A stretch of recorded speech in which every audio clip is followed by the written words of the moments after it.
नमस्कार दोस्तों, अनहद चैनल में आपका स्वागत है जिसमें हम मुश्किल टर्म्स को इजी लैंग्वेज में समझते हैं। तो आज हम जानेंगे कि डिमांड क्या है।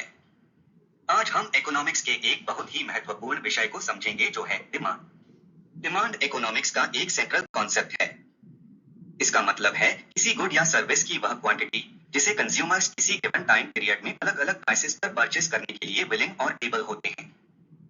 ध्यान देने वाली बात यह है कि डिमांड केवल डिजायर नहीं होती।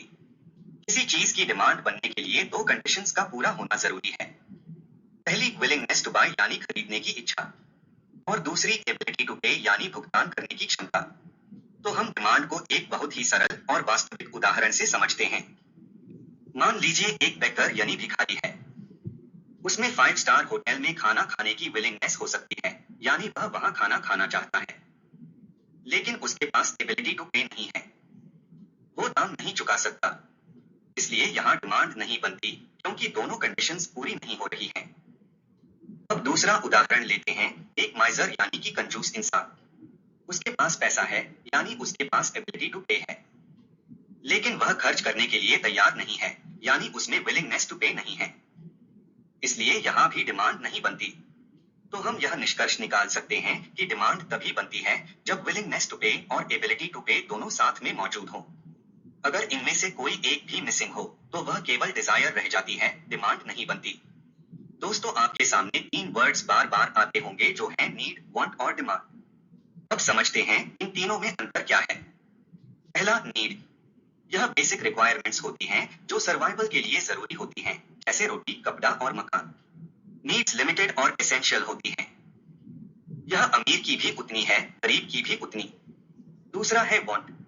यह उन चीजों की डिजायर होती है जो एसेंशियल यानी जरूरी तो नहीं होती लेकिन सेटिस्फैक्शन देती हैं, जैसे स्मार्टफोन, ब्रांडेड क्लोथ्स या कार। वांट्स अनलिमिटेड होती हैं और व्यक्ति से व्यक्ति बदलती हैं। तीसरा है डिमांड। जब किसी वांट या कह लें डिजायर के साथ विलिंगनेस टू बाय और एबिलिटी टू पे दोनों जुड़ जाते हैं, तब वह डिमांड बन जाती है।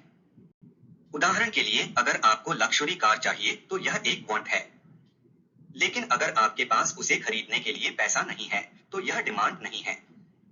और अगर आपके पास पैसा भी है और आप उसे खरीदने के लिए तैयार भी हैं तो यह डिमांड बन जाती है।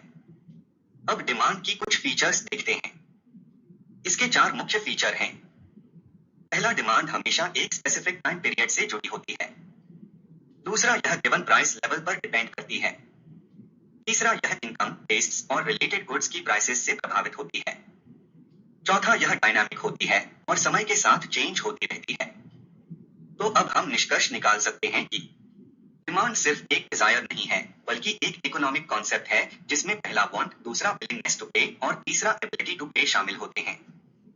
इसे समझना कंज्यूमर बिहेवियर और मार्केट एनालिसिस के लिए बहुत जरूरी है। तो साथियों, आज हमने समझा कि डिमांड क्या है। अगले सेशन में हम इकोनॉमिक्स के और किसी इंपॉर्टेंट कॉन्सेप्ट को समझेंगे। उम्मीद है कि आपको यह सेशन पसंद आया होगा।